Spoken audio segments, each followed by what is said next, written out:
ರಂಗವೈದ್ಯ doctor Shivakumar ಮಾಲಿ ಪಾಟೀಲ್ ಅವರ ನಮಗ ಮಳೆ ಯಾಕಬೇಕು ಎಂಬ ಕವನಕ್ಕೆ ರಾಜ್ಯಾದ್ಯಂತ ಭಾರೀ ಮೆಚ್ಚುಗೆ ವ್ಯಕ್ತವಾಗಿದೆ. ಸೋಷಿಯಲ್ ಮೀಡಿಯಾದಲ್ಲಿ ಓದಿದ ಗಣ್ಯಾತಿಗಣ್ಯರು ವೈದ್ಯರಿಗೆ ಫೋನ್ ಮೆಸೇಜ್ ಮುಖಾಂತರ ಅಭಿನಂದನೆಗಳನ್ನು ತಿಳಿಸಿದ್ದಾರೆ. ಖ್ಯಾತ ನಟ ಶ್ರೀ ದೊಡ್ಡಣ್ಣ ಅವರು ಫೋನ್ ಮಾಡಿ ತುಂಬಾ ಮನಮುಟ್ಟುವಂತೆ ಬರೆದಿದ್ದೀರಿ, ಹಾಗಾಗಿ ಫೋನ್ ಮಾಡಿ ಅಭಿನಂದನೆಗಳನ್ನು ತಿಳಿಸುತ್ತಿದ್ದೇನೆ. ಬೆಂಗಳೂರಿಗೆ ಬಂದಾಗ ಫೋನ್ ಮಾಡಿ ಭೇಟಿಯಾಗೋಣ ಎಂದು ಪ್ರೀತಿಯ ಆಹ್ವಾನ ನೀಡಿದ್ದಾರೆ. ಹಾಗೆ ರಾಜ್ಯ ನೀತಿ ಹಾಗೂ ಯೋಜನಾ ಆಯೋಗದ ರಾಜ್ಯ ಸರ್ಕಾರದ ಸದಸ್ಯರು ಹಾಗೂ ಮಾಜಿ ಹವಾಮಾನ ವಿಕೋಪ ನಿರ್ವಹಣೆ ಪ್ರಾಧಿಕಾರದ ಮಾಜಿ ಅಧ್ಯಕ್ಷರಾದ ಶ್ರೀ ಎಸ್ ಪ್ರಕಾಶ್ ಅವರು ಮೆಚ್ಚುಗೆಯ ಸಂದೇಶ ಕಳುಹಿಸಿದ್ದಾರೆ. ನಾಡಿನ ಗಣ್ಯರಾದ ಪದ್ಮಶ್ರೀ ಮಂಜಮ್ಮ ಜೋಗತಿಯವರು, ಜಾನಪದ ದಿಗ್ಗಜರಾದ ಶ್ರೀ ಶಂಭು ಬಳೆಗಾರ್ ಅವರು, ಹೀಗೆ ನಾಡಿನ ಹಲವಾರು ಗಣ್ಯರು ಮೆಚ್ಚುಗೆ ವ್ಯಕ್ತಪಡಿಸಿದ್ದಾರೆ. ರಾಜ್ಯದ ಎಲ್ಲ ಭಾಗಗಳಿಂದ ಜನಸಾಮಾನ್ಯರು, ರೈತ, ಕಾರ್ಮಿಕರು ಫೋನ್ ಮಾಡಿ ಕವನ ಮೆಚ್ಚಿದ್ದಾರೆ. ವಿಕೃತ ಮನಸ್ಸಿನ ಕೆಲವರು ಕವನವನ್ನ ಕದ್ದು ತಮ್ಮ ಹೆಸರು ಹಾಕಿಕೊಂಡು ಸೋಷಿಯಲ್ ಮೀಡಿಯಾದಲ್ಲಿ ಶೇರ್ ಮಾಡಿಕೊಂಡಿದ್ದು ಬೇಜಾರಿನ ವಿಷಯವಾಗಿದೆ. ವೈದ್ಯರ ಕವನಗಳು ಬಹಳಷ್ಟು ಸಲ ವೈರಲ್ ಆಗಿವೆ. ಹಿಂದಿ, ಇಂಗ್ಲಿಷ್, ತೆಲುಗು ಭಾಷೆಗಳಲ್ಲಿ ಅನುವಾದಗೊಂಡಿವೆ. ಕೊರೋನಾ ಸಮಯದಲ್ಲಿ ಬರೆದ ಕವನಗಳು ಸಹ ಹಂಸಲೇಖ, ನಟ ಉಪೇಂದ್ರರಂತಹ ದಿಗ್ಗಜರು ಮೆಚ್ಚುಗೆ ವ್ಯಕ್ತಪಡಿಸಿದ್ದರು. ಅತ್ಯಂತ ಸರಳ ಭಾಷೆಯಲ್ಲಿ ಬರೆಯುವ ಕವನಗಳು ಜನರ ಮನಸ್ಸಿಗೆ ಅತ್ಯಂತ ವೇಗವಾಗಿ ತಲುಪುತ್ತಿವೆ. ಇವರ ಸಾಹಿತ್ಯದಲ್ಲಿರುವ ಸಮಾಜದ ಕಳಕಳಿಯನ್ನ ನಿವೃತ್ತ ನ್ಯಾಯಮೂರ್ತಿಗಳಾದ ಶ್ರೀ ಸಂತೋಷ್ ಹೆಗಡೆ, ಶ್ರೀ ಶಿವರಾಜ್ ಪಾಟೀಲ್, ಶ್ರೀ ವೀರೇಂದ್ರ ಹೆಗಡೆ, ಶ್ರೀ ಬಸವರಾಜ್ ಪಾಟೀಲ್ ಸೇಡಂ, ಶ್ರೀ ಚನ್ನಬಸಪ್ಪ ಅವರು, ಪ್ರೊಫೆಸರ್ ಕೃಷ್ಣೇಗೌಡರು, ಗಂಗಾವತಿ ಪ್ರಾಣೇಶ್, ಇಂದುಮತಿ ಸಾಲಿಮಠ, ರವಿ ಭಜಂತ್ರಿ, ಮಂಡ್ಯ ರಮೇಶ್, ಅಶೋಕ ರಮೇಶ್, ಅರವಿಂದ,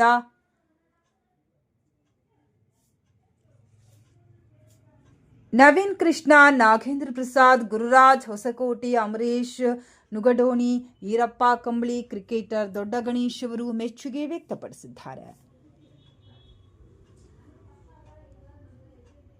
ಇವರ ಕ್ಷಮಿಸಿ ಬಿಡು ಬಸವಣ್ಣ ಕವನ ಬಿಜಾಪುರದ ಸಿದ್ದೇಶ್ವರ ಸ್ವಾಮೀಜಿಯವರ ಸಾನ್ನಿಧ್ಯದಲ್ಲಿ ಸಮ್ಮೇಳನದಲ್ಲಿ ವಾಚನ ಮಾಡಿ ಮೆಚ್ಚುಗೆ ಗಳಿಸಿದ್ದರು. ಕೊಪ್ಪಳ ಶ್ರೀ ಗವಿಸಿದ್ದೇಶ್ವರ ಮಹಾಸ್ವಾಮಿಗಳು ಇವರ ಮೊದಲ ಕವನ ಸಂಕಲನಕ್ಕೆ ಆಶೀರ್ವಾದ ನುಡಿಗಳನ್ನು ಬರೆದು ಪ್ರೋತ್ಸಾಹ ನೀಡಿದ್ದರು.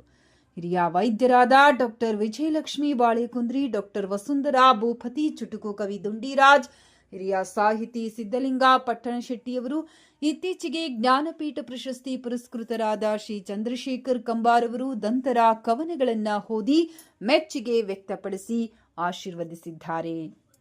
ಜ್ಞಾನಪೀಠ ಪ್ರಶಸ್ತಿ ಪುರಸ್ಕೃತರು ನಾಡಿನ ಹಿರಿಯ ಸಾಹಿತಿ ನಾಡೋಜ ಶ್ರೀ ಡಾಕ್ಟರ್ ಚಂದ್ರಶೇಖರ್ ಕಂಬಾರ್ ಅವರು ನನ್ನ ಒಂದೆರಡು ಕವನ ಓದಿದ ನಂತರ ಹೇಳಿದ್ದು, ವಂಡರ್ಫುಲ್ ಪೊಯೆಟ್ರಿ. ಮಾಲಿ ಪಾಟೀಲ್ ರೇ, ನೀವು ಇಷ್ಟು ತಡವಾಗಿ ಯಾಕೆ ಭೇಟಿಯಾದ್ರಿ?